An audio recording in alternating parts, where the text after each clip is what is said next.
9th January 2007. Joshua Bell, one of the greatest violinists in the world, played to a packed audience at Boston's stately Symphony Hall of 1,000 people, where most seats went for more than $100. He was used to full sell-out shows.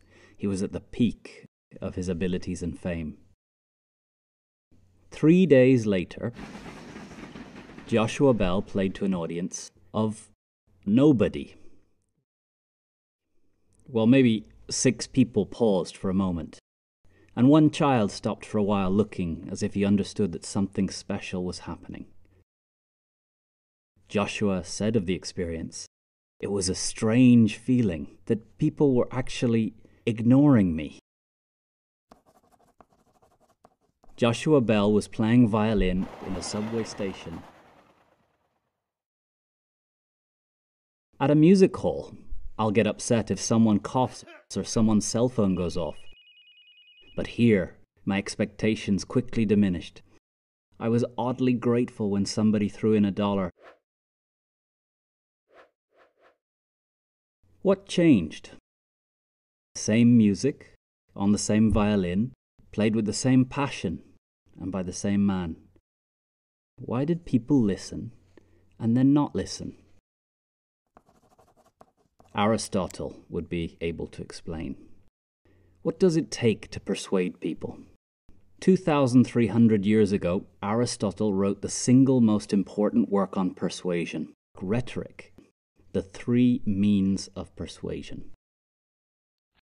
Logos, ethos, and pathos. Logos is that the idea makes sense from the audience's point of view. This is usually different from the speaker's point of view, so work needs to be done to make the idea relevant to the worldview, the pains and the challenges of the listeners. A good argument is like good music. Good music follows some rules of composition. Good arguments follow some rules of logic. It makes sense to the audience. Ethos is reputation. What are you known for? Credibility. Do you look and act professional? Trustworthy. Are your motives clear? Do you show the listener that you care about them as much as yourself? Authority is confidence plus a concise message and clear, strong voice. Pathos is the emotional connection. Stories are an effective human tool for creating an emotional connection. There are moments where an audience is not ready to hear the message. A speaker must create the right emotional environment for their message. What changed? Why did people travel for miles to hear him play one night and not even pause for a moment to listen the next morning? The answer is that ethos and pathos were missing. Ethos. The fact that the great concert hall hosts Joshua's concert transfers its trust to Joshua. We trust the institution. We now trust Joshua.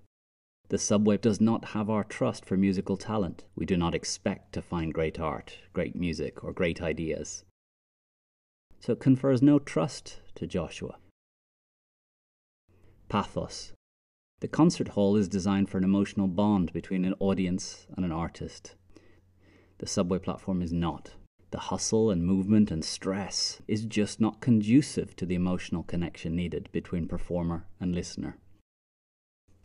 Logos, ethos, pathos. The idea is nothing without the rest. This is what Joshua Bell learnt on that cold January day in 2007. If you have a great idea, how do you build credibility and emotional connection?